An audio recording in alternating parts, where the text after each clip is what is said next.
What's up guys, Sean here, and today we're going to talk about Birds of Prey and the fantabulous emancipation of one Harley Quinn. Yes, that's the title of this movie for some ungodly reason.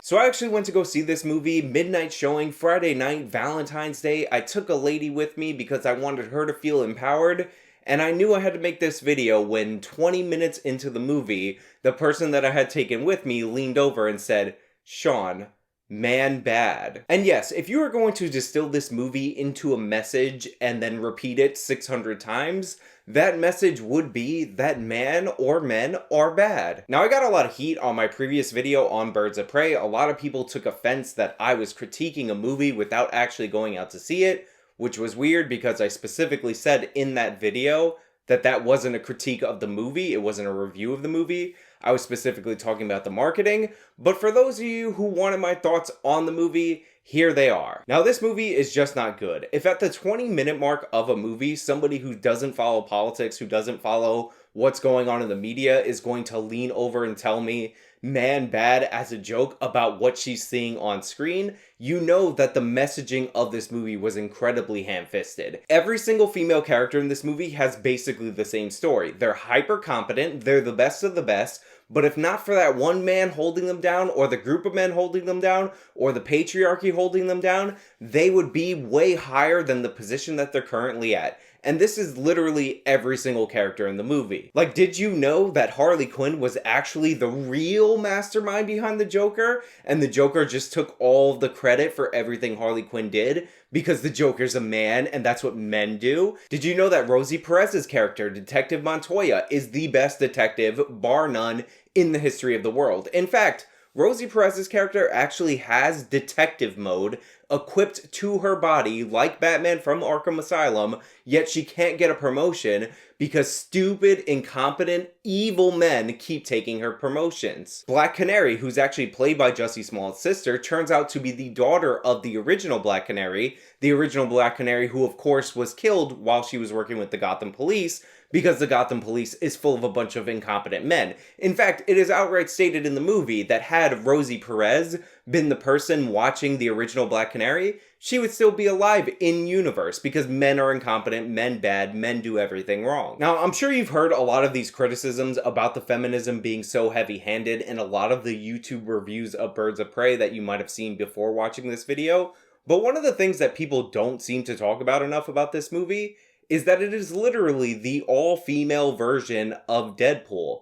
Everything in this movie is ripped off from either Deadpool 1 or Deadpool 2. Like Cable coming from the future, Huntress comes out of nowhere to kill characters that are involved in the story, and initially she is portrayed as a potential villain before eventually ending up on the same team as the heroes. Just like in Deadpool 2, a large portion of the plot revolves around a not very good child actor that our lead character, in that case Deadpool, in this case Harley Quinn, eventually betrays before deciding that she needs to win over that kid's trust again and comes through with the save. There's also a lot of narration from the main character Harley Quinn. There's also points in the movie where we're in the middle of an action scene, but Harley's like, whoa, whoa, whoa, I haven't explained this properly to you. And then we jump backwards in terms of timeline for her to give more exposition, only to come back to that same point, just like Deadpool. I mean, seriously, the parallels are so strong, I was legitimately surprised that more people weren't talking about how this movie just straight up ripped off things from the Deadpool movies.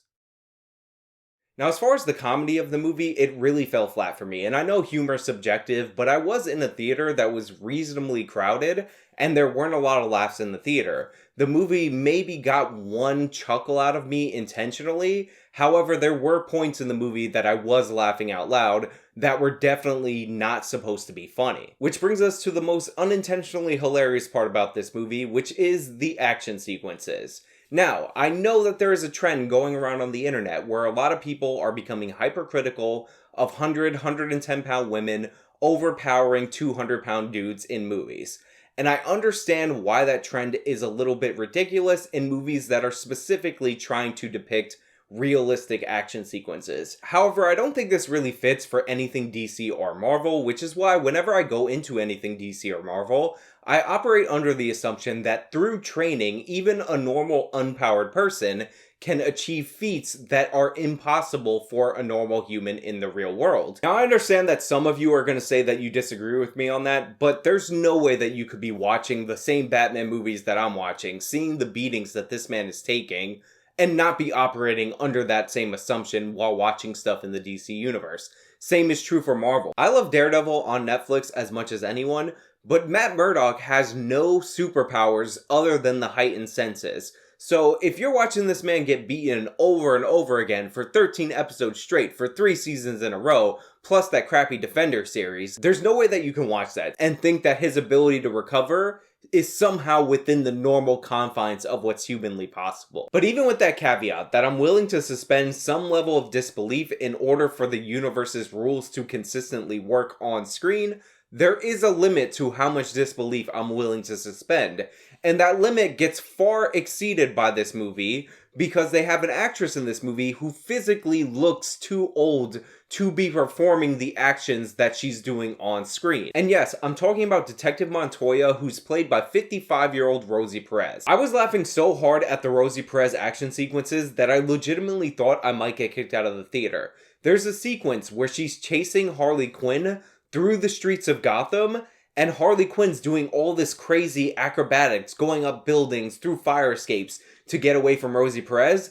And then they cut back to Rosie Perez and she's doing like an old lady shuffle, like she's barely lifting her legs, yet somehow she's cutting off Harley Quinn at every possible pass. Near the end of the movie, Harley Quinn knocks her out of what I think is a 2nd or 3rd story level height window through the glass, and she disappears, only to re-emerge through that window later in the scene to bail everybody out when the evil bad man shows up. This movie's legitimately trying to tell me that this woman, who in the chase scene looked like she needed to stop and take several breaks to catch her breath, is capable of hanging on a 3rd story window and popping back in through that window when the situation demands it.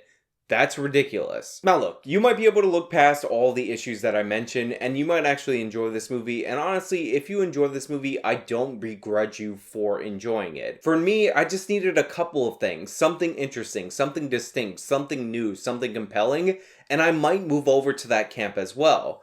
But there's just nothing enjoyable about this movie. Ewan McGregor, I heard great things about his performance as Black Mask going into this. Terrible things from his interview, like cringy, horrible studio talking points from his interviews, but good things about his performance. He was terrible in this movie. Now, Ewan McGregor's a good actor, and I'm sure he did the best with the material he was given, but it was the material that he was given that was the problem. Nobody could have made this character a compelling, interesting character. The Black Mask is essentially an amalgamation of all the negative things that feminists think about men into one character, played up to be more eccentric because they couldn't use the Joker in this movie, and obviously they wanted there to be a Joker in this movie. There's literally a scene in this movie where the Black Mask is at a table having a discussion when he hears some news that he doesn't like, and then he looks across the club to notice a woman laughing, and he's so insecure in his masculinity that he goes across the club to punish that woman for laughing at him,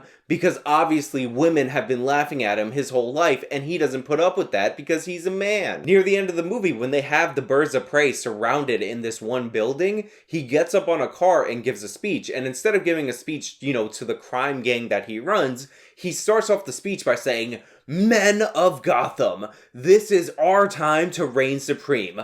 Blah, blah, blah, misogynist, cliche nonsense." Not only are all the men in this movie one-note woman haters, but they all talk like they're the evil bad man in a woke commercial. Now look, I've said it before and I'll say it again, I don't care if a movie has leftist or feminist themes, as long as they're interwoven into the story properly. Buffy the Vampire Slayer is a fantastic show, but it's also clearly a feminist show. A show that these feminist writers should actually watch and learn from, because the worst episodes of Buffy are the ones with overtly sexist characters, saying that the main character can't do something because she's a girl. By contrast, there are episodes that are thematically identical, they have the same exact message, but since the themes are interwoven through allegory into the story, those episodes are fantastic. Even if I might disagree with some of the political messages of the show, I can still love them because the characters are sound and the politics aren't overtly in my face. They're interwoven naturally into the plot. This movie does not do that, and that's why I can't get behind it. Also, and I didn't know where to include this in the video, but this movie has an orange and teal color grade, and I know that's considered the blockbuster look right now, but it just doesn't fit this movie, because the reason why an orange and teal color grade is considered the blockbuster look is because it highlights skin tones, it creates contrast with color in the image, but Harley Quinn's character in this movie has bleached skin, so the orange and teal color grade isn't going to magnify her skin tone. That's why Black Canary is the best looking character in this movie, because the grade works with her costume and her skin tone and creates that contrast better on her than any other character. Harley Quinn is a unique character with a unique color palette. She shouldn't have the most generic color grade for her film. She should have one that fits her character, and it's not too much to ask, because this is exactly what they did for the Joker movie. Part of that grimy, dirty atmosphere that you get when watching the Joker movie comes from the color grade in that movie. Had they slapped a generic teal and orange across that, like it's a Michael Bay movie, then you would feel different watching it. It's not too much to ask for the people who did Harley Quinn, which is the same company with a bigger budget, to do a personalized color grade for the Harley Quinn movie. But those are my thoughts. Let me know your thoughts down in the comments below. As usual, like, share, subscribe, support links are in the description box, social media following, blah, blah, blah. You got it. Till next time.